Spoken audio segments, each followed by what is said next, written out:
Au sommaire de cette édition, la Cour de cassation publie son premier recueil de décisions, un ouvrage de 257 pages regroupant 75 arrêts rendus dans divers domaines juridiques. Ce recueil trimestriel vise à garantir la transparence et à renforcer la confiance des citoyens dans le système judiciaire. Avec des réformes comme le quota de 30% de représentativité des femmes et la lutte accrue contre les violences basées sur le genre, la Côte d'Ivoire poursuit ses efforts pour une société plus équitable. À travers une formation et une visite guidée, des élèves ont découvert l'importance de la préservation du parc national d'Azani et se sont engagés à promouvoir une conscience écologique durable. Bienvenue dans le 7 minutes.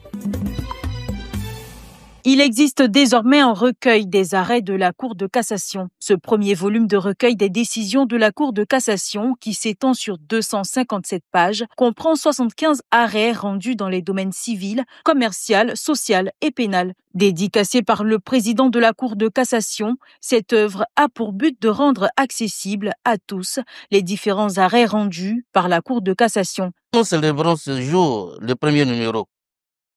Il est le résultat des réformes que j'ai entreprises dès mon arrivée à la tête de l'institution. Au nom de celle-ci, il y a eu la création d'un service informatique, d'un service de la documentation et de la publication, et la mise en place d'un comité de lecture et des arrêts et des avis. Pour ces hommes et femmes de droit, ce recueil qui sera publié tous les trimestres vient à point nommé. Cela aussi contribue à réduire toutes les formes de corruption.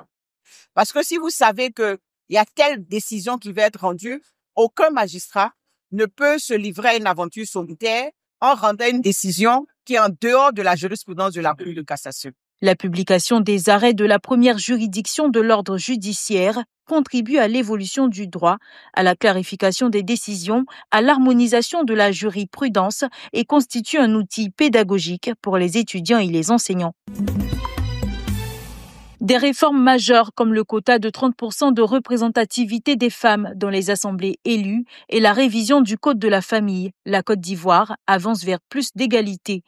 Parallèlement, la lutte contre les violences basées sur le genre se renforce avec des infrastructures dédiées et des plateformes multisectorielles. Ce sont là les propos de Namizata Fofana Binaté, conseillère technique genre, chargée de la coopération régionale au ministère de la Femme, de la Famille et de l'Enfant, lors de la conférence de presse hebdomadaire Tout savoir sûr du CICG le mardi à Abidjan. L'une des avancées, parce que tout ce que nous faisons, nous parlons de lutte pour les droits de la femme.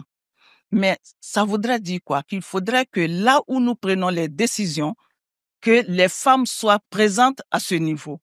Et pour ce faire, à travers la loi sur le quota de 30%, cela a permis quand même d'avoir des résultats concrets.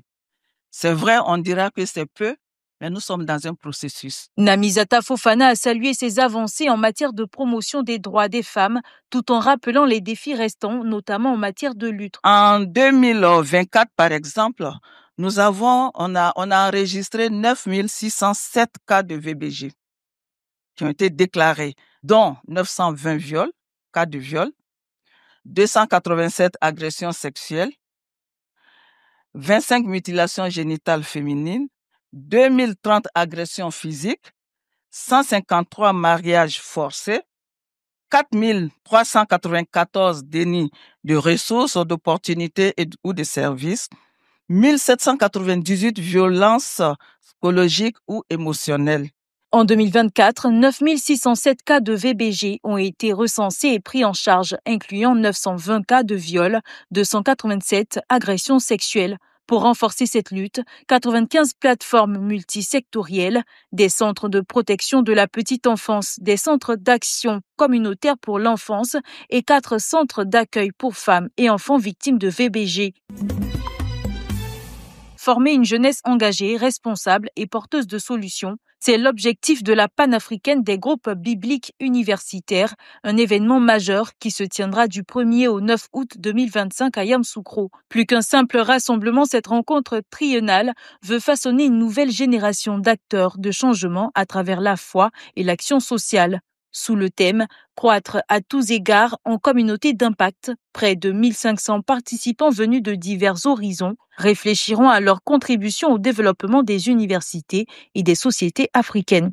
L'autre objectif que nous visons, c'est de pouvoir rassembler, n'est-ce pas, les étudiants, les professionnels pour des échanges d'expériences et pourquoi pas créer